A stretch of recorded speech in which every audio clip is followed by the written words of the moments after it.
Welcome to the Hot Rod Magazine shop, where we have a small collection of really ugly convertibles. This episode of Hot Rod Unlimited is about the 66 Buick behind me, and what makes it really cool is that it sat buried in the desert for 33 years until we dug it out, got it running in 2 days, and drove it all the way from Phoenix to LA. Check it out. One of my best known accomplices is Rick Pewe, who's the editor-in-chief of Four Wheel and Off-Road. This Buick has been sitting in Pewe's backyard since 1978. His mom bought it when it was a couple years old. Her and the rest of the family drove the thing until the forward gears and the trans went out. And so they literally just shoved it in the backyard with the top down and left it sitting there. It's been there ever since, untouched. And so we thought that naturally made it a good idea to fly here to Phoenix, fix it up in a couple days, and get home before Sunday, which is Mother's Day, because our wives will kill us if we're not there. This thing is actually a Buick Special and not a Skylark. And oddly enough, this is one of 2,036 1966 Buick Special convertibles with a V8. So before we got here, Rick actually undug the car and got a few things done. Here's the water pump that was on it. It's a little frozen. I have to admit, if anything is gonna stop us here, it's the cooling system. Nah, it's fine, it's mint. The engine in this thing, 300 cubic inch V8. 310 it says. That's the torque rating. That's what Buick did. This is almost too nice to really be an adventure. I'll be highly surprised if these seat backs even make it home, since that side's already broke off. 2x4. See, that side's not really attached. So, yeah, don't bother upholstering. We can fix that.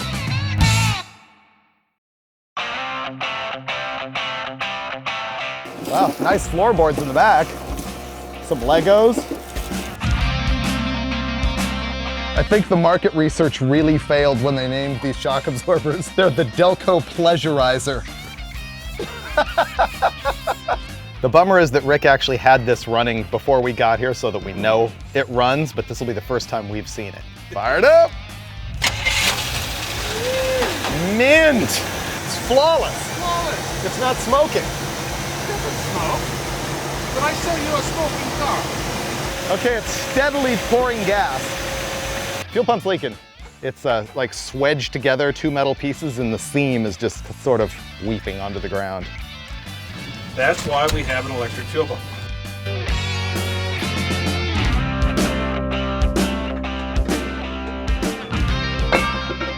They're mint. The brakes are literally like new. All right, what's happening? We're draining the motor oil out of the diff. Really? Yeah. Well, it's probably a high performance limited slip. Yeah. Strange, isn't it? Dude, that doesn't taste right. It's about 10 o'clock at night, the end of the very first day, and we decided to pack it in because we're kind of tired. Got a lot done on the car. There's a lot of mysteries left ahead. We'll find those tomorrow.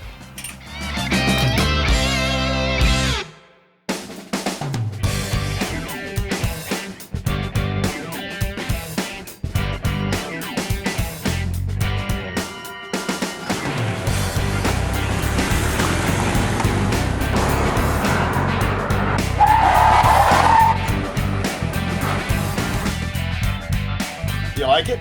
That sucker is choice. It's almost too nice for the car.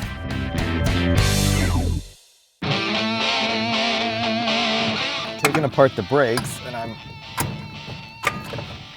pulling the inner wheel bearing like that by using the nut. My side's looking pretty good. Finnegan apparently ungood. I wiped all the rust out of it after I took the dust cap off and found that. She is not good. Needs cleaning and packing. We could do that. Genuine made in USA bearing. You don't see that anymore.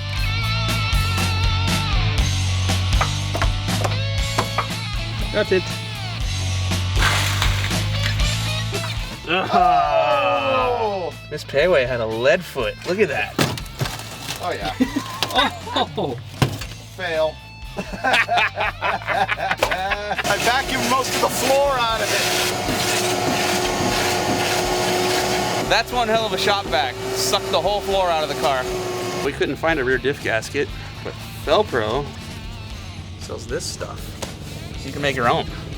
I was smart enough to actually order new brake parts from Robestis before I left. So these were here waiting for us. It's perfect. Good. You're gonna have to adjust the rod, of course, but I would say it's gonna be bolt in. All right. Not a problem.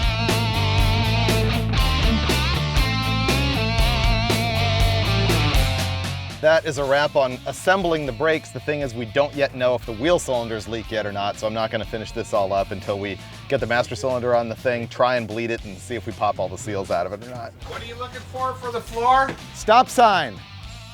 Yes!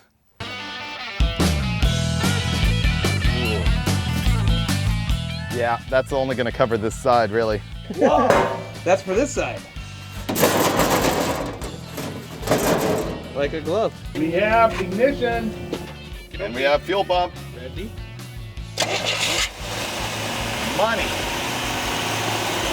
Look, the choke idle up is actually working. Is it running off what's in the bowl, or is there? It's off the bowl. Oh, it's coming. Wow. There it is. Yes! Look, it turned clean. All the varnish is gone. Way. Look at the dirt. Look. Oh, it's gonna dirt up real quick. Yeah. Look at that. Stop. Oh. Give me a hammer.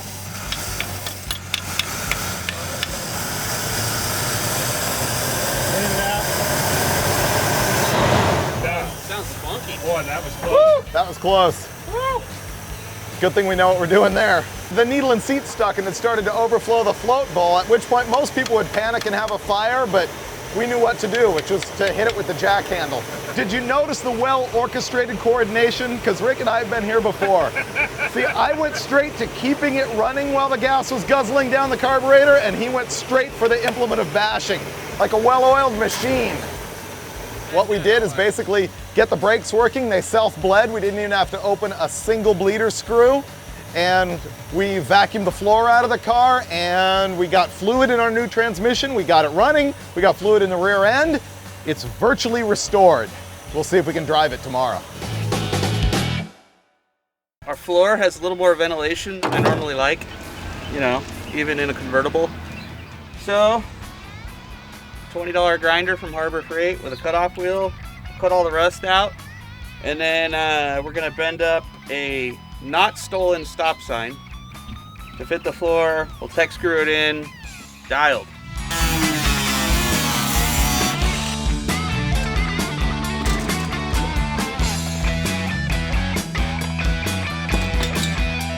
It's bent nice. I think it'll work. Let's go find out.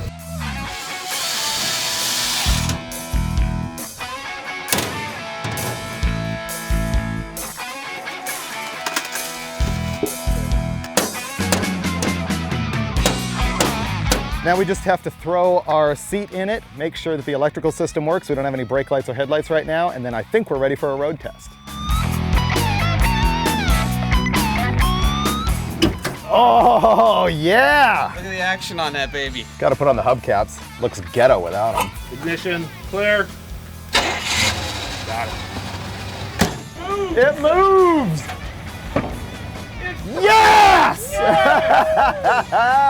I feel safe in this. This is Where'd the good. gas pedal go? Oh, there it is. There's no pedal. Moves out!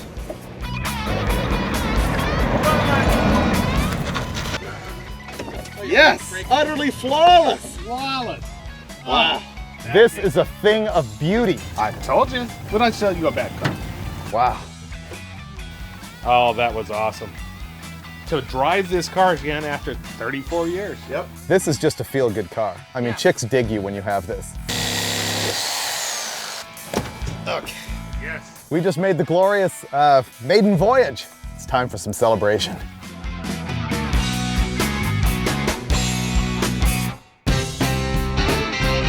We're out on our first big drive hunting pawn shops and yard sales in the Buick, and we got on the freeway and it started to surge. If you got into it, this filter is clogged with all that junk right there that was in the gas tank. And that's why we have 1, 2, 3 filters on it, because we knew that was going to happen. That looks like the bottom of a fish tank.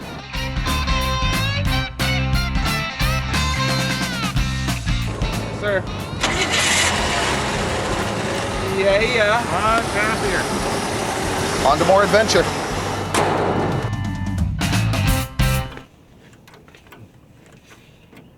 Wow, there's brake fluid pouring off the underside of the tire. Look.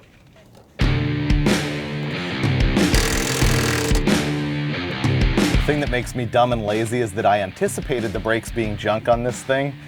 So I ordered all the parts from Ray Bestis and we only used the master cylinder, and now I'm paying for it. So we're gonna go through all the cylinders, at which point we might as well change these old, dry, rotted, cracked hoses as well. Either we have this covered or this is gonna domino into disaster. Okay, see, this one's not leaking yet, but it will soon enough.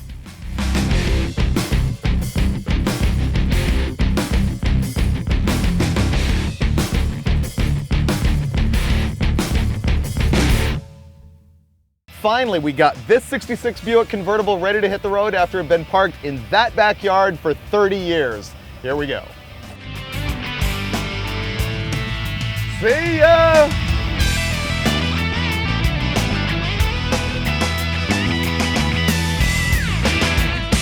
Well, that was a thrash, but we really dig this turd now. As a matter of fact, we're going to use it as a project car. We're going to keep it looking the way it does, but we've already put a CPP suspension on it. We're going to do a few more things and hit the autocross. And when we do, you'll see it here on Hot Rod Unlimited.